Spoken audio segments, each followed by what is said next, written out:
Bangun, kan kamu ada kuliah. Ini udah jam 1 lebih. Ngantuk banget kak, tadi aku habis makan soalnya. Emang kamu tuh makan apa aja sih? Kok bisa sampai ngantuk gitu? Tadi aku makan nasi, tahu, tempe, sate ayam, sama sop kak. Nasinya berapa porsinya? 2 centong lebih dikit kak. Terus satenya, 3 tusuk, tahu tempe? masing-masing 2 potong. Pantesan sekarang kamu jadi ngantuk. Ngantuk banget. Kamu tahu nggak apa yang bikin kamu tuh habis makan tuh jadi ngantuk? Enggak. Jadi sebenarnya reaksi kita habis makan terus ngantuk itu merupakan reaksi yang wajar dari sistem pencernaan kita dan pola tidur kita. Nah, proses itu namanya postprandial somnolence. Jadi merupakan reaksi dari tubuh seseorang yang mengalami penurunan energi setelah makan. Jadi tapi kalau dipikir kok bisa ya habis makan kok malah terjadi penurunan energi? Gimana itu kak prosesnya? Iya, jadi reaksi kita kalau misalnya kita makan terus ngantuk itu terjadi karena ada beberapa kemungkinan. Yang pertama itu seberapa besar kamu makan porsinya, terus jenis makanan yang kamu makan, terus waktunya kamu makan itu jam berapa, dan pola istirahatmu sebelumnya itu bergadang atau enggak, itu juga mempengaruhi keadaan kamu di siang harinya setelah makan siang tuh nanti habis makan siang bisa ngantuk lagi atau enggak gitu. Jadi yang pertama itu dari jenis makanan yang kamu makan. Nah, jenis makanan yang bisa menyebabkan kita ngantuk setelah memakannya itu ada karbohidrat dan protein, karena kedua jenis ini nantinya akan memicu untuk memproduksi zat atau senyawa namanya serotonin. Nah, serotonin ini adalah senyawa yang bisa mempengaruhi mood kita dan pola tidur kita gitu. Nah, kenapa kedua ini bisa memproduksi serotonin? Nah, karena khususnya protein ya, protein itu dia mengandung asam amino, namanya asam amino triptofan. Nah, asam amino inilah yang nantinya akan memicu untuk keluarnya serotonin ini. Dan kalau karbohidrat, dia kenapa juga mempengaruhi? Karena ternyata karbohidrat itu memicu mengabsorpsi atau ikut mempercepat penyerapan dari triptofan itu sendiri. Jadinya juga bisa ikut memicu memproduksinya serotonin tersebut. Gitu ya kak. Nah, triptofan itu terdapatnya di mana aja sih? Nah, triptofan itu terdapatnya pada makanan yang tinggi protein. Nah, contohnya itu ada ayam, telur, terus produk kedelai, terus ada susu, ada ikan salmon, ada bayam. Karbohidrat itu terdapat di mana aja sih? Pastinya ada di nasi, terus pasta, terus bisa juga di donat, cake. Habis itu bisa juga tuh terdapat di permen atau di gula yang manis-manis kayak aku. Nah, yang kedua itu faktornya seberapa banyak kamu makannya.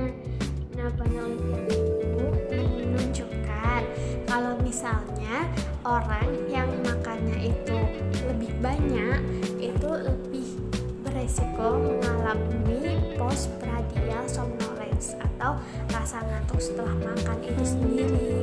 Tapi hal itu juga dipengaruhi faktor lain seperti waktu malamnya, tidurnya cukup atau tidak gitu. Karena kalau tidurnya kurang cukup juga pastinya akan berdampak pada ngantuk di siang harinya gitu.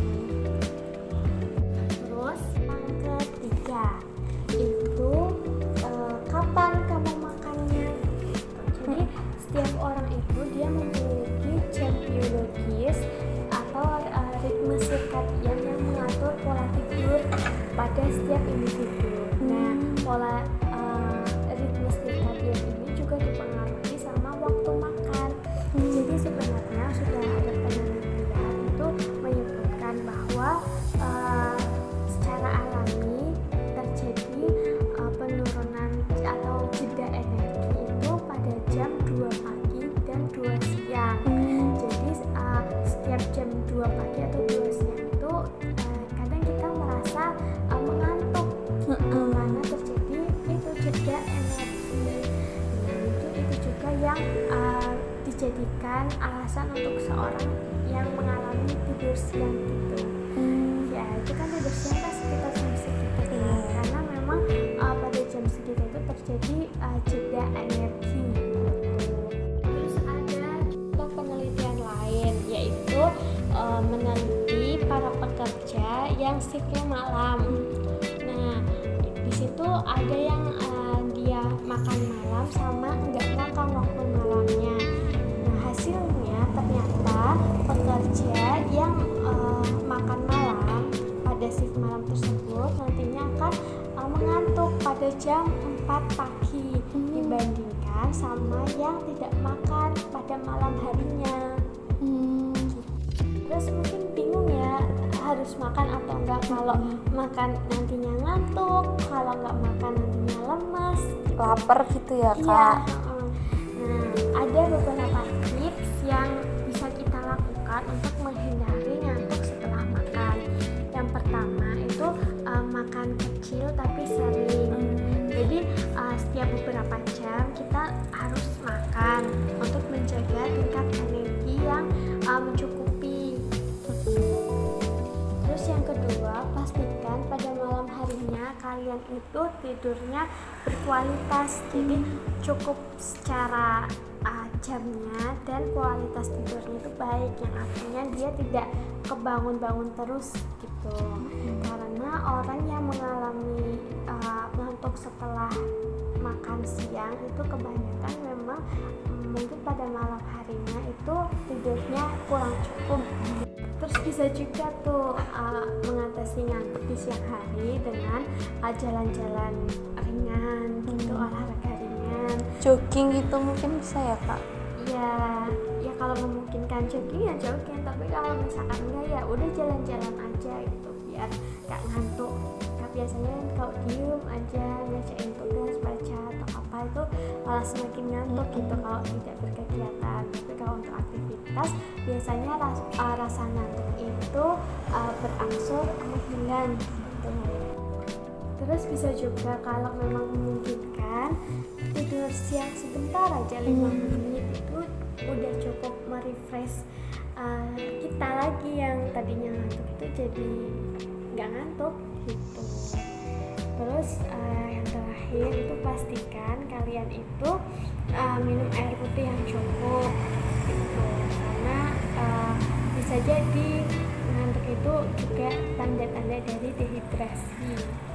Tapi kalau misalkan seseorang mengalami gejala tersebut secara terus-menerus dan susah untuk diatasi, lebih baik untuk konsultasi ke dokter, karena ada beberapa indikasi ketika seorang itu habis makan itu ngantuk gitu. Di antaranya yang pertama dia anemia, yang kedua penyakit diabetes atau kencing manis. Terus bisa juga dia mengalami sensitif gluten atau celiac disease. Terus bisa juga karena alergi atau sensitif terhadap suatu makanan gitu. Jadi kesimpulannya, banyak orang yang mengalami penurunan energi setelah makan. Makanan dalam porsi yang besar dan kaya akan protein dan karbohidrat bisa menjadi salah satu penyebabnya. Jadi itu merupakan reaksi biologis yang alami, tetapi kalau mengganggu aktivitas, maka yang perlu kita lakukan adalah mengubah porsi makannya, mengubah jenis makanannya, mengubah waktu makannya, dan jika itu tidak membantu, kalian perlu untuk periksa ke dokter. Gitu. Oke teman-teman, sekian video dari kami. Mohon maaf apabila ada kesalahan. Semoga video ini bisa bermanfaat untuk kalian semua. Jangan lupa Like, subscribe, and comment, and share ke teman-teman semua. Terima kasih. Wassalamualaikum warahmatullahi wabarakatuh. Bye-bye. See you in the next video.